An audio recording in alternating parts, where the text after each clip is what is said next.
تفسیر القرآن آج کا سبق سورہ بقرہ آیت نمبر 13 اور 14۔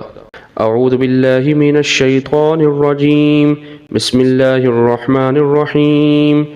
وَإِذَا قِيلَ لَهُمْ آمِنُوا كَمَا آمَنَ النَّاسُ قَالُوا أَنُؤْمِنُ كَمَا آمَنَ السُّفَهَاءُ أَلَا إِنَّهُمْ هُمُ السُّفَهَاءُ وَلَكِنْ لَا يَعْلَمُونَ وَإِذَا لَقُوا الَّذِينَ آمَنُوا قَالُوا آمَنَّا وَإِذَا خَلَوْا إِلَى شَيَاطِينِهِمْ قَالُوا إِنَّا مَعَكُمْ إِنَّمَا نَحْنُ مُسْتَهْزِئُونَ۔ ترجمہ: وَإِذَا قِيلَ لَهُمْ آمِنُوا، اور جب ان سے کہا جاتا ہے کہ تم بھی اسی طرح ایمان لے آؤ جیسے دوسرے لوگ ایمان لائے ہیں، تو وہ کہتے ہیں کیا ہم بھی اسی طرح ایمان لے آئیں جیسے بے وقوف لوگ ایمان لائے ہیں۔ خوب اچھی طرح سن لو، یہی لوگ بے وقوف ہیں لیکن وہ یہ بات نہیں جانتے۔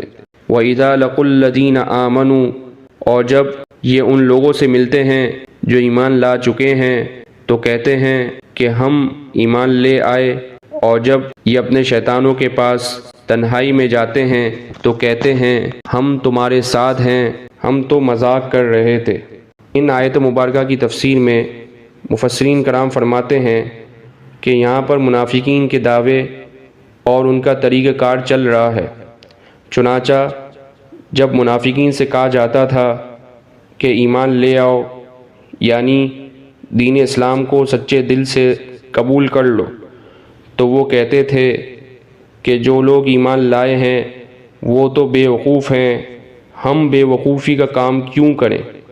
حضرات صحابہ رضی اللہ عنہم اجمعین اور خاص کر انصار کے دونوں قبیلے اوس اور خزرج جنہوں نے اسلام قبول کر لیا تھا، ان کو انہوں نے بے وقوف بنایا اور گویا اپنے سمجھدار اور ہوشیار ہونے کا دعویٰ کیا۔